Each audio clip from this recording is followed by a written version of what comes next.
Assalamualaikum warahmatullahi wabarakatuh.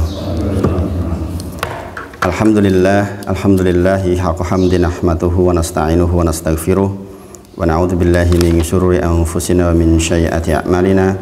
May yahdihillahu fala mudilla lahu wa may yudlilhu fala hadiyalah. Asyhadu an la ilaha illallah wa asyhadu anna Muhammadan abduhu wa rasuluh. Allahumma sholli ala Muhammad wa ala ali Muhammad. Ya ayyuhalladzina amanu taqullaha haqqa tuqatih wa la tamutunna illa wa antum muslimun. Kita bersyukur kepada Allah atas seluruh nikmat yang Allah titipkan kepada kita. Kita berharap betul nikmat ini menjadi salah satu wasilah agar kita semakin bertakwa kepada Allah Subhanahu wa taala. Shalawat dan salam kita sampaikan kepada junjungan kita Nabi Agung Muhammad sallallahu alaihi wasallam. Sekali lagi sunnah kita di hari Jumat banyak memperbanyak sholawat. Mudah-mudahan kita dimudahkan dan tidak lupa insya Allah. Terakhir kemarin insya Allah kita sudah sampai ke rukun yang pertama nih. Memulai masuk ke rukun yang pertama dari sholat kita. Sekali lagi ingat belajar sholat, ingat pula ayat Utslu ma uhiya ilaika minal kitab wa aqimis sholah inna sholata tanha anil fahsya'i wal munkar wala dzikrullahi akbar. Wala dzikrullahi akbar. Ini persoalan mengingat Allah yang besar. Waalaikumsalam warahmatullahi wabarakatuh. Jadi sekali lagi kita berharap betul dari sholat kita menghasilkan orang-orang yang betul-betul tercegah dari perbuatan keji dan mungkar. Sebagaimana doa kita, Allahumma qsim lana min khasyatik ma tahulu bihi bainana wa baina ma'asik. Kita meminta rasa takut kepada Allah sehingga dengan rasa takut itu kita tidak bermaksiat kepada Allah Subhanahu wa taala. Maka demikian juga sholat yang kita pelajari harus menghasilkan tanha anil fahsya'i wal munkar. Diingat-ingat betul itu. Jadi kalau kita mau berbuat atau bertindak atau melihat atau mendengar yang buruk, ingat-ingatlah bahwa sholat kita tujuannya adalah mencegah itu semua. Kemarin sampai di sudah bab niat sudah nggih. Bab niat sudah nggih. Insya Allah clear bab niat, bahwa niat letaknya di hati. Kemudian lisan tidak mewakili hati. Kalau kita orang yang biasa pakai usoli, ternyata usoli fardhul asri misalnya pada sholat duhur, maka yang dipakai duhurnya. Karena sekali lagi lisan tidak mewakili hati. Lisan keliru masalah, yang penting hatinya niatnya benar. Jadi sekali lagi itu sudah menjadi ijma dari seluruh mazhab tanpa kecuali. Kemudian kemarin sudah menyinggung sedikit masalah berdiri. Berdiri bagi yang mampu, yaitu rukun sholat yang pertama. Sekali lagi kita mengambil rukun sholat yang jumlahnya 14. Di luar ada yang 18, ada yang 15. Hanya pada perbedaan di niat masuk ke rukun dan tumak ninah dibagi-bagi. Kalau kita sebutkan di sini tumak ninah di seluruh rukunnya. Kemudian berdiri bagi yang mampu. Kemarin di antara dalilnya adalah ketika Rasulullah Shallallahu Alaihi Wasallam didatangi orang yang sholatnya jelek, orang yang sholatnya jelek. Kemudian orang itu sholat di depan Rasulullah. Kemudian Rasulullah panggil, Rasulullah panggil. Maturnunas.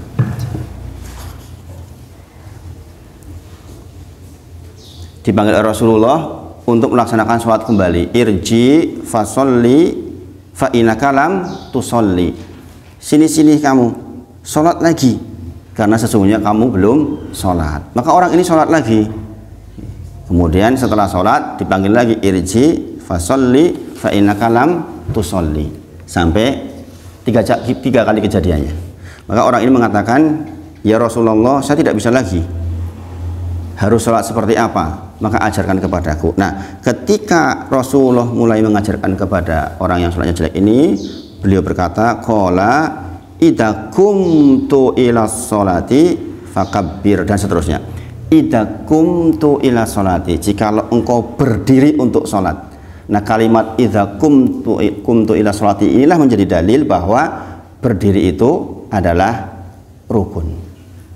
Gitu. Jadi tidak sah sholat seseorang kalau tidak berdiri. dalam tanda kutip jika mampu. Jika mampu.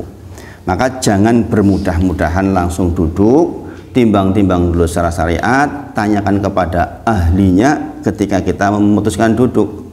Termasuk jika orang tua kita sepuhnya seperti apa, kondisinya seperti apa, itu perlu dikonsultasikan. Kemudian sekali lagi, karena ini rukun berarti tidak sah sholat tanpa berdiri. Nanti kita bahas berdirinya bagaimana gitu. Kemudian bagaimana jika tidak mampu berdiri? Bagaimana jika tidak mampu berdiri?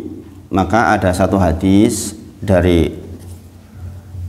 Imam Imron bin Husain ketika beliau menyampaikan, saya pernah kena wasir. Saya pernah kena penyakit wasir. Maka saya bertanya kepada Nabi Muhammad SAW. Maka beliau bersabda, sholli qa'iman, sholatlah dengan kondisi berdiri. Fa ilam tastati, jikalau engkau tidak mampu berdiri, maka disuruh faqa'idan. Faqa'idan itu berarti duduk, disuruh duduk. Kemudian fa ilam tastati fa'ala jambin, kalau engkau juga tidak mampu duduk maka berbaringlah. Maka nanti kita juga sedikit mempelajari fikih tentang bagaimana sholat dalam kondisi duduk, dalam kondisi berbaring, secara singkat. Ini penting untuk kita dan orang tua kita. Kita berdoa memang kepada Allah untuk sehat sampai meninggal, tetapi kadang-kadang kita menghadapi suasana di mana ada saudara kita atau orang tua kita yang membutuhkan bantuan. Maka ini menjadi penting. Jadi ini menjadi dalil bahwa jikalau ada orang yang tidak mampu, maka boleh duduk. Nah, pertanyaan sekarang, siapa yang boleh duduk? Saya sampaikan garis besarnya dulu, nanti detailnya sambil jalan. Yaitu orang-orang yang lemah dan tidak mampu berdiri. Lemah dan tidak mampu berdiri, bener-bener mampu ngadeg. Yang pertama. Yang kedua, jika berdiri maka sangat memberatkannya. Mampu tapi sangat memberatkannya. Kemudian yang ketiga, mempunyai penyakit yang jika dipaksakan akan semakin parah. Contoh orang pemain bulu tangkis, engkelnya kena, iso ngadeg ning, nek dipaksakan engkelnya tambah parah, iso melar misalnya. Di antara contohnya adalah orang lumpuh yang memang tidak mampu berdiri. Nah, ini sudah diampuni. Orang tua yang sudah sulit berdiri. Kata-kata sulit berdiri itu nek ngadeg kudu dicekeli maksudnya. Waalaikumsalam warahmatullahi wabarakatuh. Kemudian orang sakit yang berpotensi terlambat sembuhnya jikalau dia tetap kondisinya berdiri. Nah, ini maka dia boleh duduk. Nah, nanti kita sebutkan tentang batasannya. Batasannya. Ibnu Qudamah rahimahullah ta'ala berkata, orang yang sakit jika sholat berdiri akan menambah parah sakitnya, maka duduklah. Waalaikumsalam warahmatullahi wabarakatuh. Di dalam riwayat An-Nasa'i ditambahkan, jika tidak mampu maka dengan terlentang. Saya lagi, orang yang sakit jika sholat berdiri akan menambah parah sakitnya, maka duduklah. Imam Nasa'i meriwayatkan, jika tidak mampu maka dengan berbaring. Nah, ini dalilnya apa? Dalilnya umum di dalam Quran surah Al-Baqarah yang jenengan juga sudah hafal, yaitu la yukallifullahu nafsan illa wus'aha. Kita memang disuruh melaksanakan atau bertakwa kepada Allah dengan kemampuan kita, dan Allah nggak nuntut apa yang di luar kemampuan kita. Kemudian dari Anas bin Malik, Rasulullah SAW pernah terjatuh dari kuda. Ini kisah Rasulullah pernah terjatuh dari kudanya, kemudian lecet kulitnya di sebelah kanan tubuhnya. Maka kami menjenguknya, kata Anas bin Malik radhiyallahu anhu. Pada saat tiba waktu sholat, beliau sholat dengan duduk. Maka kami sholat dengan duduk di belakang beliau. Ini muttafaqun alaih, berarti diriwayatkan oleh Bukhari dan Muslim. Sesohih-sohihnya hadis yaitu disebut dengan muttafaqun alaih. Muttafaqun alaih artinya diriwayatkan oleh keduanya. Keduanya maksudnya adalah Bukhari dan Muslim. Itu, dan ini sudah sangat kuat. Nah, di antara dalil tentang keringanan ini bahwa Rasulullah pun sampai dalam kondisi luka kemudian sholat dalam kondisi duduk adalah Quran surah Al-Hajj ayat 78 yang dulu waktu awal pengantar sholat sudah pernah saya sampaikan. Quran surah Al-Hajj ayat 78, dan ini menjadi pengingat buat kita seluruhnya dalam menjalankan agama ini, yaitu wa ma ja'ala alaikum fi dini min haraj, bahwa sesungguhnya tidaklah menjadikan kesukaran untukmu dalam agamamu. Wa ma ja'ala alaikum fi dini min haraj. Haraj itu kesukaran. Jadi Allah enggak menghendaki kesukaran untuk kita sesungguhnya. Maka kalau jenengan sedang melaksanakan sebuah ibadah kok jenengan benar-benar belum tahu tentang fikih yang benar, ikuti apa yang jenengan yakini dulu aja. Makanya kita belajar bertahap kayak gini ini nggak apa-apa. Mungkin sebagian kita masih ada yang keliru-keliru, tapi kita bisanya pada waktu itu maka lakukan itu dulu. Jangan kemudian jenengan jadi tidak sholat misalnya, jadi tidak zakat misalnya. Nah ini jadi soal. Karena apa? Wa ma ja'ala alaikum fi dini min haraj. Jadi memang Allah menghendaki kemudahan, bukan menghendaki kesukaran. Kemudian kemarin juga sudah disampaikan bahwa jika dia mampu berdiri dengan bertumpu pada tongkat atau dengan bersandar pada dinding atau pada orang sebelahnya, maka lakukan. Ini menjadi pentingnya berdiri. Bahkan ketika berdirinya harus pakai tongkat, harus dengan bersandar pada tembok, maka pilih yang dekat tembok. Kemudian kalau harus bersandar kepada tetangganya, syaratnya tetangganya nggak marah, syaratnya tonggone gelem disandari. Yusra apa ridho aku daripada jenengan rangadeg. Maka wajiblah kita berdiri. Wajib kita berdiri. Bahkan disebutkan bahwa seseorang yang berdirinya harus dibantu oleh orang lain, yang orang lain itu harus dibayar, mu'in namanya. Ada orang yang pekerjaannya bantuin orang ngadeg ya sholat nih, harus dibayar, maka kita wajib bayar kalau kita mampu. Ukuran mampu adalah sebagaimana orang mampu zakat fitr. Nek dino kuwi cukup isono luwihan maka harus bayar. Saking pentingnya berdiri. Maka bagi orang-orang yang sakit juga jangan bermudah-mudahan langsung duduk. Kenapa? Saya melihat ada orang sebelum masuk masjid masih bisa ngobrol, berdiri. Tiba-tiba masuk masjid, dia sholat, memulai sholatnya dengan duduk. Ini nggak sah sholatnya. Ini nggak sah sholatnya. Dia masih bisa berjalan, masih bisa ngobrol 5 menit ngobrol bisa sebelum masuk masjid, tiba-tiba sholat Allahu Akbar sambil duduk, itu nggak sah sholatnya. Itu nggak sah sholatnya. Maka kalau kita melihat orang yang seperti itu, memang kita harus lembut menyampaikannya, kadang-kadang tersinggung, ya kan? Karena orang nggak berilmu itu mudah tersinggung. Orang berilmu itu nggak mudah tersinggung cirinya. Tapi kalau orang nggak berilmu itu mudah tersinggung. Maka menyampaikan kepada orang-orang seperti itu juga harus hati-hati. Salah-salah malahan sok tahu lu, kan jadi masalah. Kita harus pendekatan gitu lewat orang-orang yang dia hormati. Kita menyampaikan kepada orang yang dia hormati siapa. Gitu. Itu diantara cara metode dakwah kepada orang yang dalam tanda kutip agak susah. Apalagi kalau dia udah tokoh kok diberitahu itu. Saya pengalaman berulang-ulang gitu itu.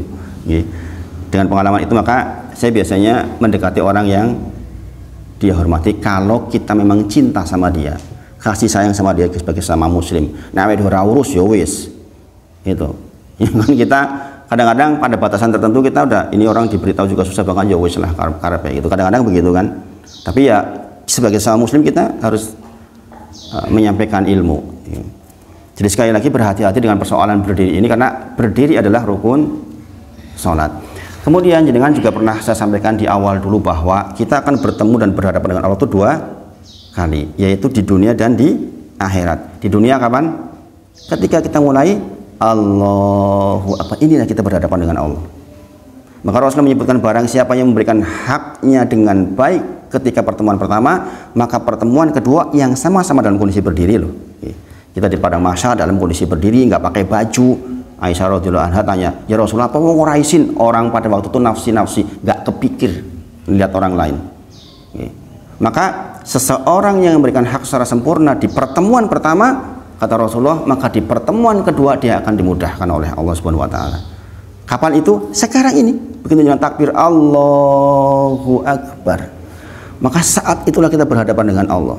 Maka gunakan waktu itu dengan sebaik-baiknya. Dengan kita belajar fikih sholat seperti ini akan tahu tentang hal-hal seperti itu. Jadi sekali lagi bahkan seseorang ketika harus berdiri dengan membayar pun dengan bantuan mu'in harus membayar, saking pentingnya duduk. Tetapi sekali lagi wa ma ja'ala 'alaikum fid dini min haraj, tidaklah agama ini datang untuk memberikan kesukaran. Artinya kalau memang benar-benar nggak mampu, maka syariat membolehkan.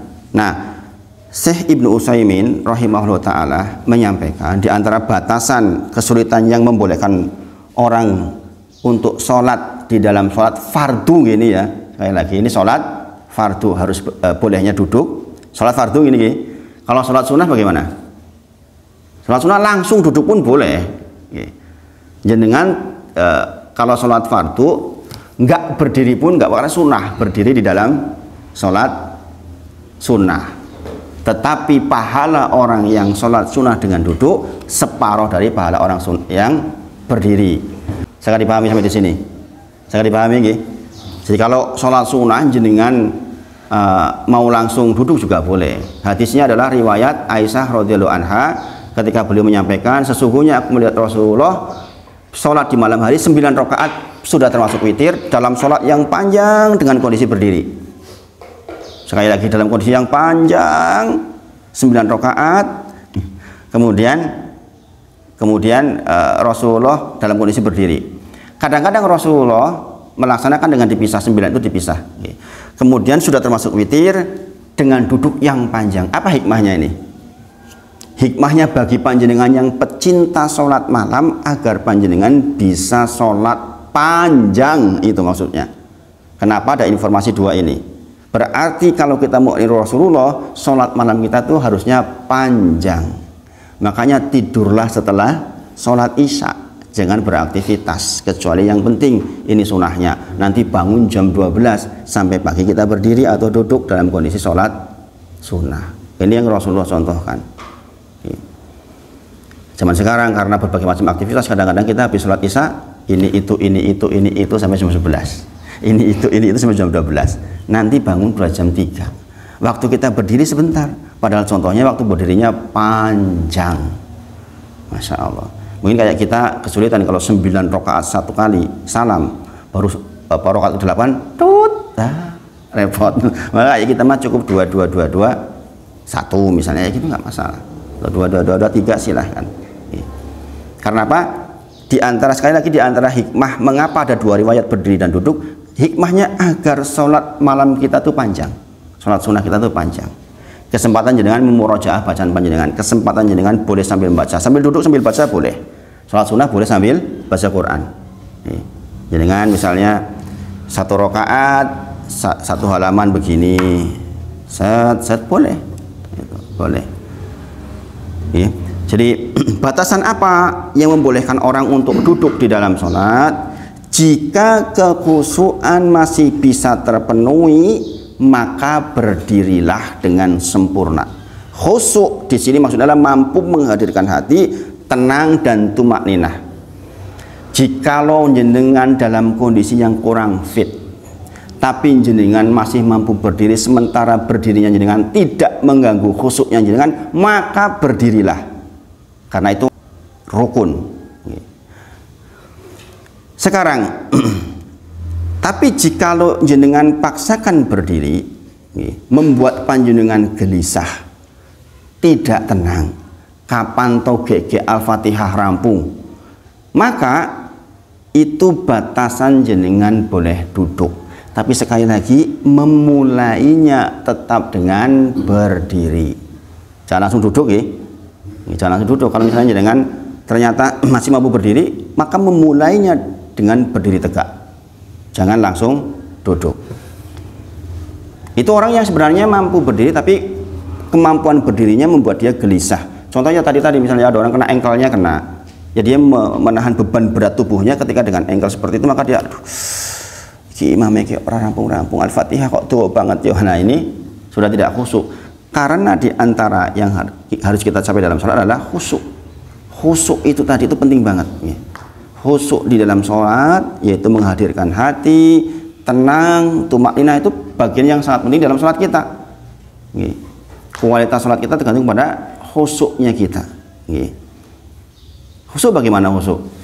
Quran surah Al-Baqarah ayat 46 kalau keliru. Alladzina yadununa annahum mulaqu rabbihim wa annahum ilaihi raji'un. Adalah orang-orang yang tahu bahwa dia akan kembali kepada Allah.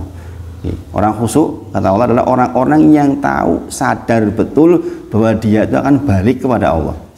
Jangan dibuka surah Al-Baqarah ayat ke-46. Alladzina yadununa annahum mulaqu rabbihim wa annahum ilaihi raji'un.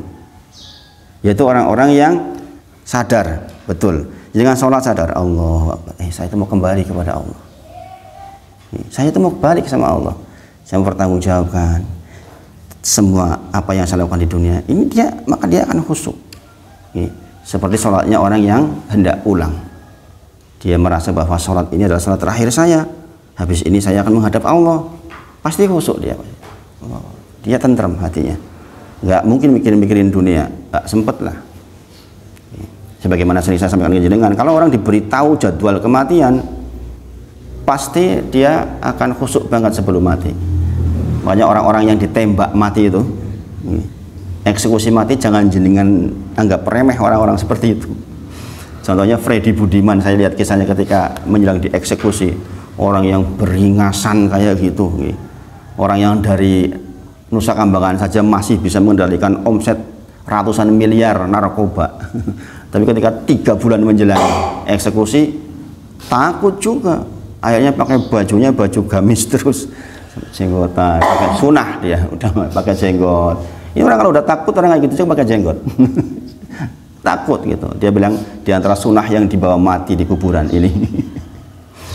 Sunahnya Nabi Muhammad SAW yang dibawa mati dan utuh itu ini salah satunya. Maka kemudian ketika menjelang dieksekusi, saya kebetulan melihat profil guru ngajinya. Kan di Nusa Kambangan ada guru ngaji itu, yang orangnya tuh tenang, bagus beliau, Pak Haji yang Masya Allah. Profilnya itu udah 21 tahun lebih ngurus orang-orang yang mau dieksekusi mati itu. Kemudian dia minta sholat terapi, termasuk sholat sunnah menjelang eksekusi. Dia sholat, istighfarnya banyak, dia menangis, dan kemudian terakhir dia minta tolong saya jangan ditutup matanya ketika menjelang dieksekusi. Saya ingin melihat proses ininya, walaupun tentu saja nggak melihat. Saya tanya ke adik saya yang brimob, eksekutor 11 orang, jadi Purwokerto. 11 orang diberikan senjata, salah satunya adalah kepalanya, komandannya. 11 itu kita nggak tahu.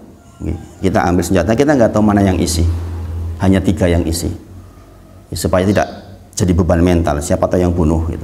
Pokoknya ngambil, sama-sama tidak tahu isi atau tidak. Kemudian diarahkan ke titik putih, itu hanya hitungan detik, nyala lampu tuh cap gitu dong, begitu cap gitu kan kelihatan putih nyala, semuanya mengarah ke sini. Nah, Freddy Budiman itu minta tidak ditutup, walaupun ya mungkin nggak kelihatan. Nah, orang seperti itu justru orang yang insya Allah justru husnul khotimah. Orang sebejat apapun tahu mau dieksekusi, saya yakin minta ampun kepada Allah. Dia mengucapkan la ilaha illallah terakhir. Bayangin, nah, itu keindahan luar biasa kayak gitu. Kita aja belum tentu yang di luar kayak gini, yang agak-agak baik begini, yang suka ngaji begini, belum tentu. Sementara dia yang jahatnya hampir sepanjang waktu, tapi mungkin ada kebaikan hatinya, kita nggak tahu. Karena yang tahu Allah tentang itu, kondisi hati kita, ikhlas karena Allah atau tidak, itu kan karena Allah atau tidak, Allah yang tahu. Sebagaimana kemarin belajar niat, apa tujuan kita ibadah? 3 apa saja kemarin? Dikatakan seseorang ikhlas niat ibadahnya ketika yang pertama apa kemarin? Definisi niat itu loh.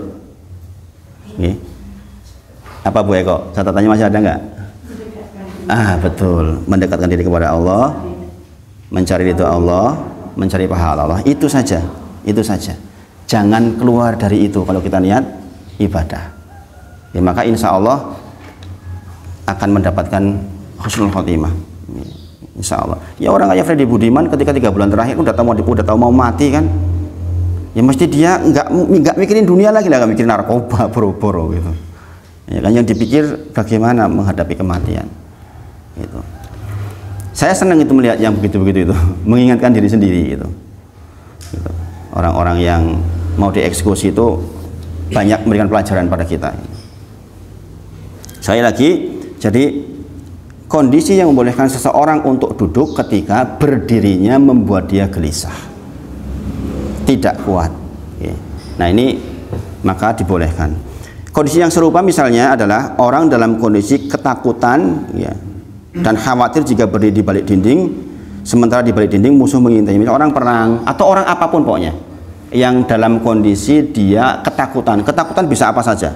Ya, salah satu contohnya misalnya ini, kita lagi perang, kemudian dengan berdiri maka ngadeg tekan jendela, lagi takut ketembak, maka kata Rasul, kata para sahabat disampaikan bahwa dibolehkannya sambil duduk, dan diantara dalilnya adalah Quran surah Al-Baqarah ayat 239. Quran surah Al-Baqarah ayat ke 239, yaitu fa in khiftum farijalan aw rukbana. Jika kamu takut, fa in khiftum, sholatlah sambil berjalan kaki atau berkendara. Jadi nek berjalan kaki berkendara aja boleh, apalagi mung duduk maksudnya. Sampai di sini sangat dipahami nggih. Nah, kemudian sekarang berdiri di dalam sholat itu teknisnya bagaimana? Ingat-ingat, tapi ini benar perhatikan betul nggih. Kaki itu strike, kaki itu nggak begini, nggak begini. Yang benar adalah begini. Bukan begini, bukan begini, tapi begini. Kemudian bukan nyetatang begini, bukan mepet. Kadang-kadang ada yang ngejak gelut. Nah, yaitu lurus dengan bahu. Makanya kalau imam yang menyampaikannya lengkap al menjelang sholat itu kan dan seterusnya, diantaranya adalah lembutkan bahu-bahu panjenengan untuk saudara muslim panjenengan di kanan kiri. Jangan sampai bahu kita tuh atos gitu loh, maksudnya itu lembutkan, lembutkan kan gitu. Kalau perintahnya lengkap itu begitu kalau diartikan. Nah ini menjadi perhatian buat kita. Kemudian posisinya tegak. Tegak artinya begini, bukan begini, bukan doyong. Dan ini dibahas khusus oleh para ulama persoalan berdiri tegak ini, karena bisa batal rukun yang berikutnya nanti setelah berdiri, yaitu rukun takbiratul ihram. Jikalau takbiratul ihram dilaksanakan dalam kondisi tidak tegak. Ini bahasanya tuh panjang oleh para ulama, karena apa? Ini sering terjadi sama banyak orang. Allahu Akbar, batal takbiratul ihramnya. Ini rukun kedua takbiratul, nanti kita bahas. Atau doyong, Allahu Akbar. Doyong kapan? Ketika orang ngejar ruku nih loh. Datang sudah ruku, imamnya oh ya melayu, Allahu Akbar. Itu, maka batal. Dalam kondisi apapun imam kita datang, kita takbiratul ihram dengan kondisi tegak. Ini penting. Ini penting. Nanti itu dibahas di takbiratul ihram, rukun yang kedua. Ini masih rukun berdiri. Jadi seperti itu. Kemudian sekarang bagaimana jikalau kita duduk? Cara duduknya itu bagaimana? Apakah ada dalil khusus tentang duduk? Maka ini adalah riwayat dari Aisyah radhiyallahu anha. Dalil posisi duduknya Rasulullah. Ini saya sampaikan kita tentang beberapa hal, beberapa pilihan. Yaitu posisi tarobbu. Tarobbu artinya bersila, seperti Pak Eko sekarang itu bersila. Tarobbu. Seperti saya sekarang itu bersila.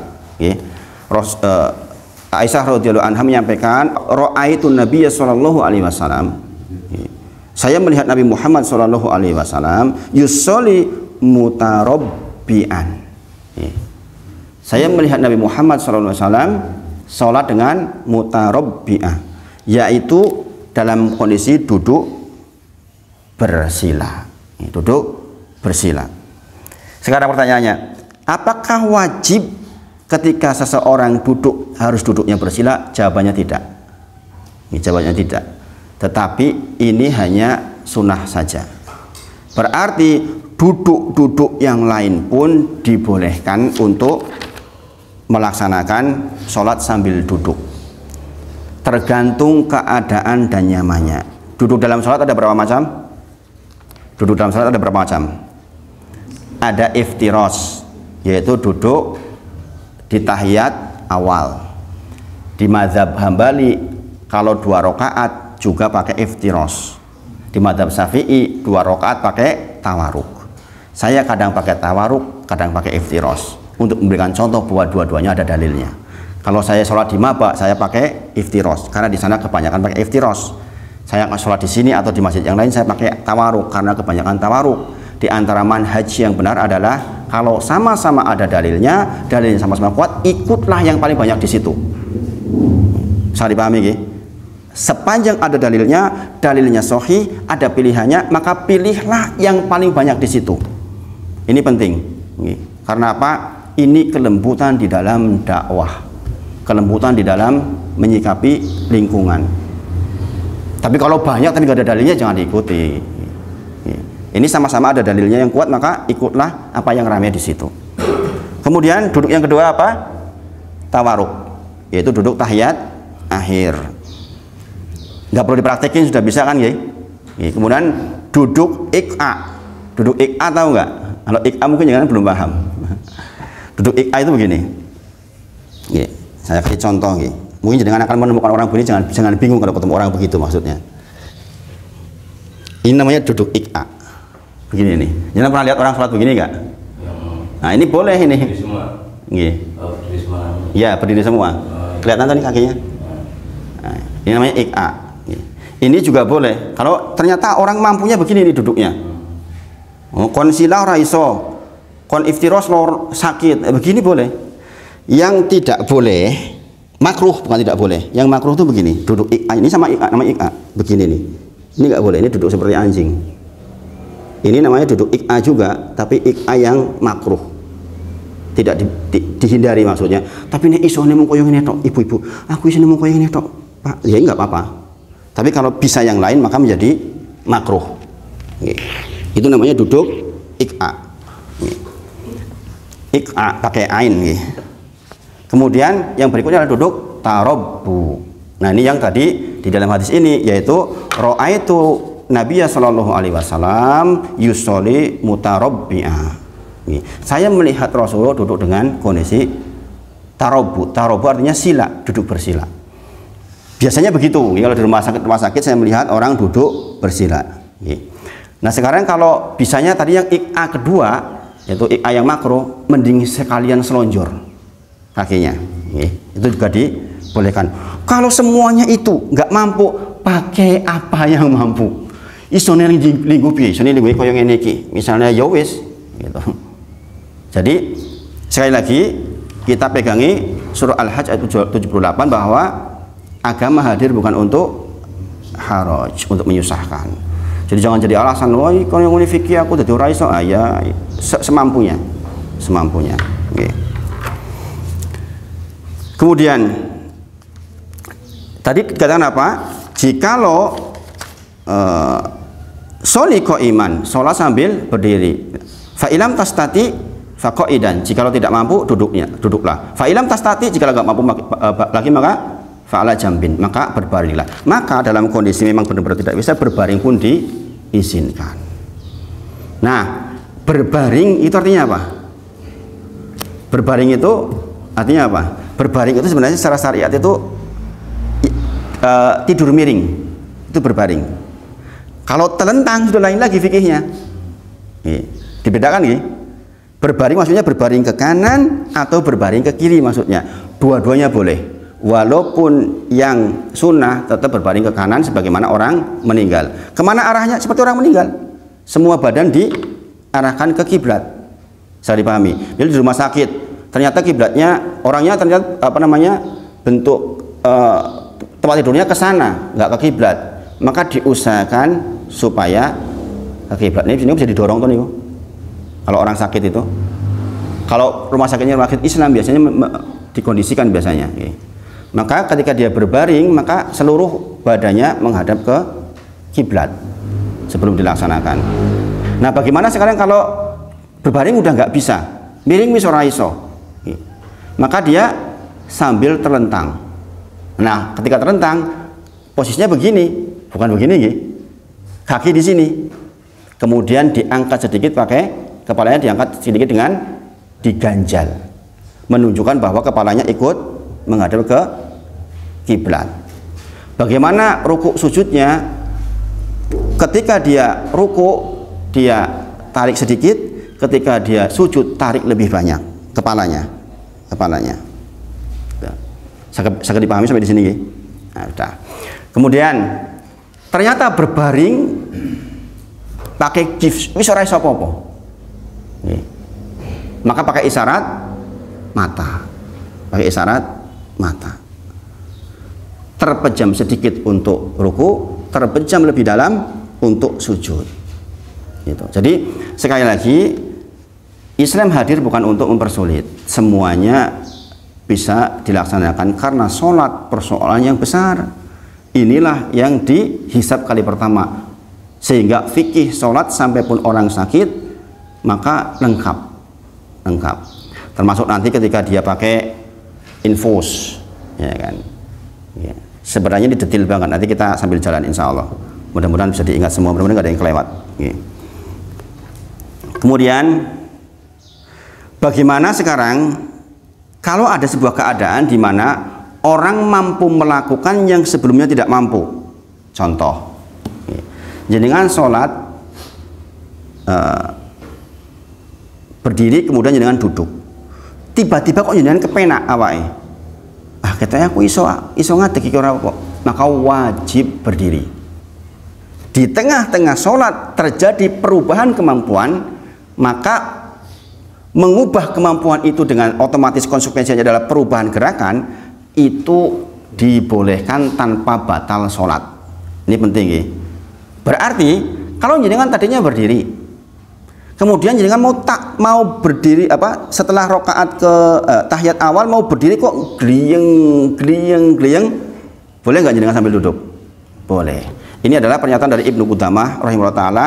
Dan kapanpun orang sakit memiliki kemampuan di pertengahan sholatnya yang dia tidak mampu sebelumnya berupa berdiri, duduk, ruku, sujud atau isyarat, maka ia pindah kepada yang ia mampu tersebut tanpa harus membatalkan sholatnya. Ini berlaku sebaliknya. Ini dari yang tidak mampu menjadi mampu, demikian juga dari yang mampu menjadi tidak mampu di tengah-tengah sholat. Ini penting Pak. Ini saking pentingnya rukun-rukun sholat dipenuhi. Ini hikmahnya, saking pentingnya rukun-rukun sholat dipenuhi. Bayangin Bapak Ibu sedaya ini. Kemudian sujud. Orang yang tidak mampu sujud langsung di lantai, tidak boleh baginya mengambil sesuatu agar bisa sujud di atasnya. Sebagaimana penjelasan dari Jabir bin Abdullah radhiyallahu anhu, ketika Rasulullah Shallallahu alaihi wasallam mengunjungi seseorang yang sakit, orang itu sedang sholat, kemudian dia meletakkan bantalnya di depan badannya, kemudian dia sujud di bantal itu. Paham maksudnya nggih? Paham nggih? Kemudian Rasulullah ambil bantalnya. Kemudian orang itu setelah diambil bantalnya malah ngambil kayu. Kemudian dia sujud di kayu, maka kayunya pun diambil oleh Rasulullah. Kemudian Rasulullah menyampaikan, sholatlah di atas lantai sekemampuanmu. Jika tidak mampu, maka sholatlah dengan isyarat. Maksudnya nggak perlu kita mengambil itu untuk sujud, cukup dengan isyarat. Maksudnya kalau kita ruku begini, kalau sujud begini, tanpa harus menyentuh lantai, gitu. Jadi mengganjal untuk bantuan sujud itu nggak boleh, karena sujud itu sesungguhnya lantai, bukan di atas sesuatu. Bagaimana sajadah? Kalau ini ya boleh lah, ini kan bagian dari lantai. Nah, ngejak gelut nih sajadah orang itu. Gitu. Yang dimaksud adalah tadi itu, bantuan untuk sujud dengan bantal, dengan kayu. Karena ketidakmampuan tadi itu, maka tidak boleh. Kemudian, apakah orang sakit mendapatkan uzur untuk meninggalkan sholat? Ada enggak? Jawabannya tidak ada uzur untuk orang yang sakit. Makanya sampai pun titik terakhir dengan kedip-kedip pun masih harus dilakukan. Maka kalau jenengan punya orang tua yang sedang sakit menjelang ajal, pokoknya kalau masuk waktu sholat ya dibantu sholat. Ya, tentang fikih bagaimana bersuci kita bahas lain waktu. Kita pakai spray, jenengan siapkan anduk, jenengan siapkan spray, jenengan siapkan untuk berkumur, itu kan yang disiapkan itu kalau membantu orang sakit sholat itu. Anduk untuk apa? Karena kita kan basah, taruh di sini. Kemudian berkumurnya, ya kan, disiapkan baskom kecil untuk mengeluarkan kumurnya. Kemudian untuk yang lain-lain karena harus mengalir, definisinya kan harus mengalir. Idza kuntum ila sholati faghsilu wujuhakum, faghsilu itu membasuh, harus mengalir. Maka kemudian disemprotkan pakai apa namanya itu? Spraynya, terkumpul air, baru kemudian dia ini. Kalau ada titik-titik air yang mengalir itu sudah sah. Ada titik air mengalir sedikit itu sudah sah. Dan kemudian harus basah semua. Itu contohnya seperti itu. Nanti kita bahas di lain waktu insya Allah. Kemudian orang tertidur sehingga luput darinya beberapa sholat, bagaimana? Orang tertidur luput darinya beberapa sholat. Maka dari Anas bin Malik menyampaikan, jika salah seorang di antara kalian tertidur atau lalai dari sholat, maka hendaklah ia sholat ketika ia ingat. Jadi begitu bangun ya dilaksanakan. Tetapi kalau orang itu pingsan atau koma, bagaimana? Pingsan atau koma kemudian kelewat sholat, tidak sadar sama sekali. Maka gimana? Rufi al qalamu an salasatin, diangkat kolam dari 3 golongan, diantaranya adalah orang yang pingsan. Maka ini contohnya adalah perbuatan dari Ibnu Umar, yaitu tidak mengqadha sholat, tidak wajib sholat baginya karena memang udah nggak sadar, dia udah lewat waktunya. Walaupun ada pendapat yang harus diqadha, ada pendapat di mazhab tertentu yang harus diqadha, tapi saya meyakini yang tidak, karena Ibnu Umar, Abdullah bin Umar ketika pingsan beliau kemudian bangun. Dalam kisah itu dikatakan 1 hari 1 malam, ada kisah yang mengatakan 3 hari, berarti kan kelewat banyak itu. Maka Abdullah bin Umar tidak mengqadha karena itu kejadian yang khusus. Tapi kalau misalnya ada pun pendapat yang mengqadha ya silahkan saja, kita nggak perlu bertengkar karena itu. Jadi sekali lagi duduknya seperti itu nih. Kalau mau jenengan yang Rasulullah pernah contohkan yaitu tarobu, tapi tidak wajib, nggak harus seperti itu, nggak harus duduk tarobu atau bersila. Ingat-ingat ini prinsip. Sholat asalnya mudah menjadi sulit karena salah guru. Ini penting ini. Sholat asalnya mudah menjadi sulit karena salah guru. Tadi saya sampaikan apa? Kalau kita belum tahu tentang fikihnya yang sempurna, maka lakukan sepengetahuan panjenengan pada waktu itu, tanpa kemudian mengurangi bahwa kita tetap harus belajar. Jadi apa pesan ini maksudnya? Jangan sampai jenengan terganggu setelah ini, misalnya, oh jangan-jangan saya ini salah sini, saya belum tahu ini itu, jangan. Pokoknya jenengan sudah tahu itu yang lakukan dulu. Sekarang sambil kita jalan fikih. Ini yang kami dulu pelajari di Mahad, di pondok. Jadi orang berangkat ke pondok semuanya orang-orang dalam tanda kutip belum punya pengetahuan cukup, sehingga pengetahuannya masa kecil. Padahal yang mau dipelajari sekitar 400 sekian hadis tuh waktu itu di kitab Umdatul Ahkam. Nah itu kan semuanya tentang hukum-hukum. Kita semuanya sebagian besar belum tahu. Tahunya nanti setelah belajar. Maka ketika belum sampai pada titik itu, pokoknya dimudahkan saja. Maka sekali lagi sholat itu mudah menjadi sulit karena kekeliruan gurunya. Itu karena kadang-kadang ada guru yang memberatkan, subhanallah. Sekarang mampu berdiri, kemudian jenengan tidak mampu ruku dan sujud. Ingat, maksudnya mau berdiri itu adalah berdiri dengan sendirinya ya, berdiri dengan sendirinya, bukan berdiri pegangin. Kemudian ada juga berdiri yang harus tadi pakai apa? Pakai tongkat. Ada yang harus bersandar dengan tembok, ada yang harus diberdirikan. Maka kita melihat 3 keadaan. Sebenarnya lebih dari 3 keadaan, ada sekitar 7 keadaan, tapi saya sebutkan 3 diantaranya dulu. Sekarang, jika jenengan ternyata naudzubillah ditakdir nggak mampu berdiri, kemudian jenengan harus lihat kondisi ini. Sebenarnya ada sekitar 7, nanti kita bahas minggu depan insya Allah. Saya kasih clue-nya dulu. Jikalau baik duduk di kursi atau duduk di lantai, dua-duanya tidak bisa berdiri atau sujud secara sempurna. Sekali lagi dipahami nih ya, kalimatnya agak melibet ini. Jikalau keadaannya baik duduk di atas kursi maupun duduk di atas lantai, dua-duanya tidak bisa berdiri dan tidak bisa ruku sujud secara sempurna, maka jenengan boleh pilih duduknya di kursi atau duduk di lantai. Saya dipahami sampai di sini? Saya dipahami nggih?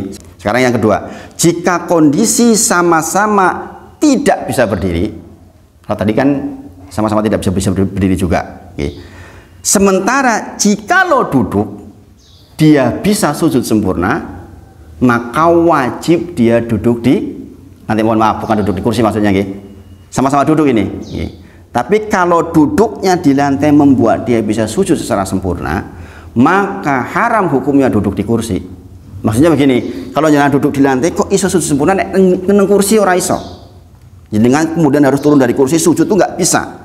Maka wajiblah buat panjenengan duduknya di lantai. Sangat dipahami sampai di sini. Yang ketiga, jikalau di kursi dia bisa berdiri, ruku sujud tidak di bawah atau pakai isyarat kursi.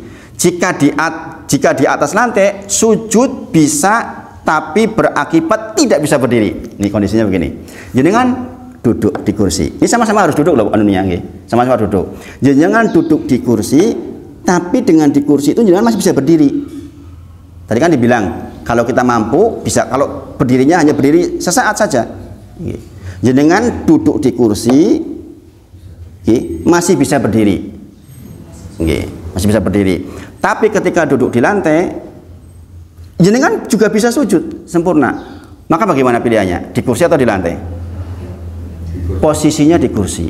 Karena berdiri lebih utama dari sujud di dalam sholat. Makanya saya bilang tadi, memulai sholat dengan berdiri. Karena berdiri itulah nanti kita akan berhadapan dengan Allah. Saya dipahami sampai di sini. Kemudian, ini agak belibet nggak? Nggak belibet toh? Bisa dipahami toh? Ya nanti apa bisa diulang-ulang di apa namanya videonya. Sekarang kebanyakan nggak? Udah jam 6:05. Minggu depan lagi aja nih.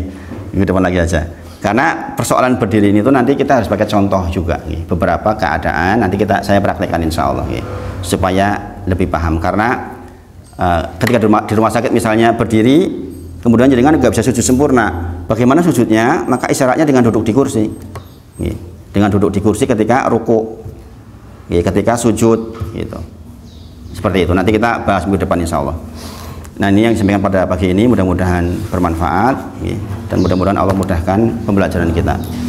Kita tutup dengan kafaratul majelis. Subhanakallahumma wa bihamdika asyhadu an la ilaha illa anta astaghfiruka wa atubu ilaik. Wa akhiru da'wana alhamdulillahirabbil alamin. Assalamualaikum warahmatullahi wabarakatuh. Moga-moga. Waktu berdiri yang sehat. Terus yang agak lama itu ya mungkin agak kuat atau itu duduk kan tadi, terus atau gelisah atau apalah. Terus kalau dia agak normal lagi boleh berdiri lagi. Kalau dia apa? Kalau normal lagi ya wajib bahkan itu. Kalau dia merasa mampu, jadi khusyuknya nggak hilang karena itu, maka wajib berdiri. Walaupun itu rokaat pertama, rokaat kedua sama juga. Ya sama. Kemudian bagaimana duduknya? Ini tambahan sedikit nih. Jangan pakai kursi nih. Jangan pakai kursi. Maka asalnya soft itu adalah tumit kan, tumit jenengan. Maka ketika jenengan sholat berjamaah dengan kondisi di belakang juga ada barisan jamaah, barisan soft, maka kursi tetap sesuai dengan soft, berarti tumit jenengan maju di atas kursi. Ini soft, jenengan berarti maju sedikit toh itu. Ini maju sedikit di depan kursi. Karena ya bagaimana lagi? Tapi kalau di belakang dipastikan nggak ada soft, maka jenengan wajib tumitnya bareng-bareng, kursinya yang mundur. dengan asumsi bahwa di belakang tidak ada soft nih. Paham ya? Kalau jenengan di belakang ada soft, ya ini softnya piye? Maka itu dua keadaan itu nanti kita bahas minggu depan insya Allah itu tentang teknisnya. Nggih. Jika pada saat sholat, kemudian pingsan, bagaimana kelanjutan sholatnya? Yang pertama. Yang kedua, apabila saat sholat pada tahiyat akhir pingsan, kemudian begitu sadar, lupa apa sudah salam apa belum, bagaimana sudah? Kembali ke rufi al-qalamun an salasatin, diangkat pena dari 3 golongan. Nah, dari riwayatnya Ibnu Umar, pokoknya kalau pingsan itu sudah tidak ada qadha, itu yang saya yakini. Walaupun ada yang mengganti, Bu. Kalau belum salam berarti kan batal sholatnya. Karena salam pertama adalah rukun. Ya, karena kita bahas ketika bahasan salam. Ketika kita kehilangan satu rukun berarti batal secara hukum syariat. Tetapi sekali lagi, riwayat Abdullah bin Umar ketika pingsan maka sudah tidak mengqadha. Berarti yang jenengan tidak mengqadha. Tapi kalau di madzhab Syafi'i kan itu diqadha. Terus yang kedua tadi apa? Pingsan, di tengah-tengah, yaitu berarti kondisinya seperti itu. Pokoknya kalau secara asal kehilangan satu rukun maka batal sholat dengan atau tanpa sengaja. Itu. Tapi sekali lagi alasannya karena kalau pingsan sekali lagi contohnya itu. Contohnya bukan main-main dari Abdullah bin Umar, tidak diqadha. Sudah dianggap sholat jenengan, atau bukan dianggap sholat, jenengan sudah hilang kewajiban pada waktu itu. Tapi kalau jenengan misalnya gini, pingsan cuma sebentar, masih di dalam rentang waktu sholat, belum melewat waktu. Misalnya gini, jenengan duhur tepat waktu, pingsan. Ketika jenengan sadar dalam kondisi masih waktunya, itu jelas dia harus dilaksanakan ulang, Bu. Beda dengan misalnya gini, kasusnya Abdullah bin Umar itu tadi kan dia pingsan 1 hari 1 malam, berarti kelewat beberapa sholat. Bahkan riwayat lain mengatakan 3 hari 3 malam, berarti banyak sholat yang kelewat. Padahal tadi apa kewajibannya? Ketika jenengan ingat masih di waktu sholat, di hadis sebelumnya tadi itu, maka laksanakan pada waktu itu. Nah sekarang pada kasusnya jenengan sedang tahiyat akhir, belum salam. Kalau antara yakin belum salam atau tidak, jenengan yang yakin yang mana dulu itu?